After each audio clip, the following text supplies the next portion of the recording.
khasaare ayaa ka dhashay weerarkii lagu soo qaaday magaalada Balad Xaawo. dad danyar ah oo maato iyo caruur u badnaa ayaa waxyeelo ka soo gaartay. hubiyayaal ayaa la sheegayaa magaalada banaankeeda ay ka soo tuuriyeen maleeshiyaadka weerarka soo qaaday in ay guryahooda ugu tagayeen dad rayid ah.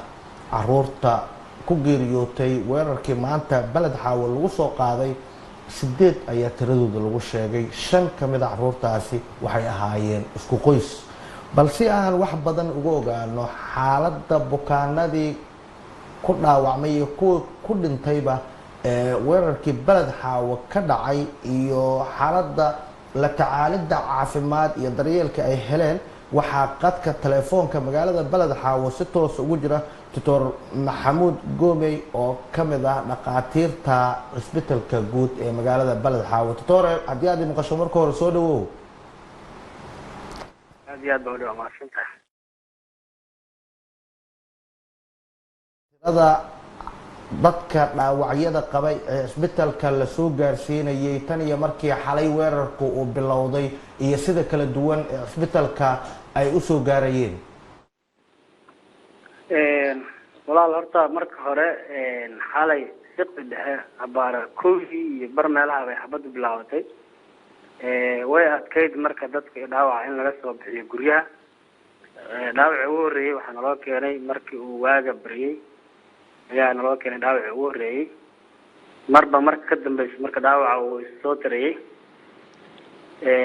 yaa markii ugu dambeysay ayna soo gaartay 25 qof oo dhaawaca oo ma garanaysaa 7 qof oo kamid ah ay yihiin haween ku jirto gabar xaamil ah oo uurkeeda aad u weyn yahay oo dhaawac daran qabto iyo hal ilmo ah oo hal cunug oo yar oo wiil ah oo ku jiro. inta kalena rag ah. intaasana soo gaartay. dadkana soo gaaray marka dhaawacyo waxay qabeen kala duwan. dadkaas 4 qof oo kamid ah waxay qabeen dhaawacyo ka soo gaaray madaxa oo aad xaaladooda u darneyd. qaar kale oo kamid ah waxay qabeen mataqaana jajab lafa burburay iyo lafa jajabay. qaar kale oo kamid ah waxay qabeen dhaawacyo ka soo gaaray oo ku jirta. kuwa kalena waxay qabeen dhaawacyo ka soo gaaray saableyda ama neef mareenka iyo feeraha iyo sanbabada iyo halkaas ka soo gaaray way qabeen. anagu marka intaan la tacaali karnay iyo wixii tabartayada ahayd aan u sameynay dadka alxamdulillah.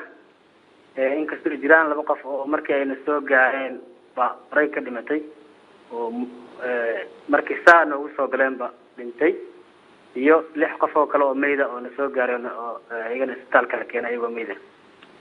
marka tirada guud ee aad isbitaalka la soo gaarsiiyay waa 8 meyd ah iyo 25 qof oo ayagu dhaawacyo kala duwan qabay. maxay u badnaayeen marka dadku inay ku soo dhaawacmeen? waxaa la yiri magaalada hubiyayaal ayaa meelo kamid ah lagu duqeynayay oo dad ay guryahooda hubiyayaal ugu tagayeen. xabaduhu way hareer socdeen. maxay isugu jireen dadka idan soo gaaray dhaawacyada ay qabeen? dadka na soo gaaray dhaawacyada waxay isugu jireen dad ku dhacday rasaas waaweyn iyo rasaas yaryar iyo dad ku soo dhaawacmay hubiyaashii oo ay ka mid yihiin dadka eheladooda meesha ay ku dhinteen. qaar ka mid ah wixii ka badbaaday oo ayaguna dhaawacyo daran qabo ayaa ka mid ah dadkaas. waayahay. marka caruur maxaa nooga sheegi kartaa iyo haween dhaawacyada ay qabeen ayagu? gabadha xaamilada ah waa ii sheegtay. haweenka kaleeto dhaawacyada ay qabeen maxay isugu jireen? caruurtuse tiradoodu meeqay ahayd? caruur badan ayaa waxyeelo ka soo gaartay ayaa la yiri weerarkee. annaga horta dadka na soo gaaray 7 haween aan sheegay. 7 haweenka waxa ku jirtay gabar uur leh oo iyadu dhaawac daran oo madaxa iyo garbaha iyo lafaha ay jaban gaaray. waxaa kaloo kamid ahayd hooyadii dhashay caruurta 3 isku meesha ku geeriyootay. hooyadii dhashay dhaawac aad u daran qabto oo madaxa dhaawac ka gaaray iyo lafaha gacmuhu ay jaban ayaa kamid ahayd. inta badan sida wararka nagu soo gaareen annaga waanan hadee arkin xaqiiqada dadkii ilmaha inta badan waxay ku dhinteen mataqaana goobihi ay markii horeba uu kusoo gaaray dhaawaca. keliya waxaana soo gaaray hal cunug dhaawaca. halka cunugaana waa daryeelnay wax yar kadibna gurigiisii waaday isagoo roon. hooyada iyo saddexdeeda caruurta ah hubiyuhu ma hal goob buu kula dhacay caruurta samaladan soo gaarsiiyey mase goobtay kusoo geeriyoodeen caruurta waxaa weeye caruurta waxay inta badan waxay ku geeriyoodeen meeshii waxaana soo gaaray gabar kamid ah caruurtaas oo weyn oo maaragtay qaangaara ayaana soo gaartay oo iyadana markii saa loo soo dhigay isbitaalka iyadoo ay maaragtay wax badan aan laga qaban karin soo gaartay intii lala maaragtay caaliyana kadibna wax yar kadib ba dhimatay laakiin sida warkan ugu soo gaareen caruurta waxaa waaye isku meel ayay ku dhinteen reeraha marka waxay hayaan dad cid reer meel deganaa iyo dadka deriska ku dhawaa kusoo qaxay oo guriga gabaad ka dhiganayay bay ahaayeen oo ayagana reero kale ah marka qoys baa waxaa ka dhintay 5 caruura qoys kale waxaa ka dhintay 3 sida wararkan ugu soo gaarayaan iyo kuwa kale ayagana la sheegay inay dad kale ka dhinteen ilaa 6 lagu sheegay waayahay hooyada xaamilada ah maxaa nooga sheegi kartaa hadda xaaladda ay ku sugan tahay baaritaanka markaa ku sameyseen cunuga caloosha ay ku siday waxyeello inay gaartay in kale maxaa nooga sheegi kartaa hooyadaas horta xaaladeeda aad bay u liidatay iyadoo aad u soo dhiig baxday baan noo keenay waxaan isku daynay marka inaan anagu gurma degdeg ah u sameyno oo aan dhiiggeeda nooc iyo ogaano dhiig loo raadiyo dhiig lagu shubo daawooyin kale oo maar degdeg ah la siiyo inta tabarteeda ahayd baan la dadaalnay hooyadaas marka dhaawac aad u liitay qabtay oo madaxa ka gaaray oo qaar kalena mataqaanaa boodiyaha iyo lugaha labada lugoodba way jabnaayeen xaqiiqatan cunuga laakiin nasiib wanaag wuu noolaa markii annaga ay naga tegaysay gabadheeda marka iyo dad kaloo lamid ah iyada oo aad u liitay xaaladoodii intaba waxaan usoo gudbinay magaalada muqdisho oo aan filayna hadda inay gaareen magaalada muqdisho bal ka waran marka dadka laydin soo gaarsiiyo dawooyin ku filan isbitaalku ma haystay qaybaha la kala seexiyey se ma ku filnaayeen oo dadku maadaama ay tiro badnaayeen maxaa nooga sheegi kartaa isbitaalka iyo daryeelka ay ku heleen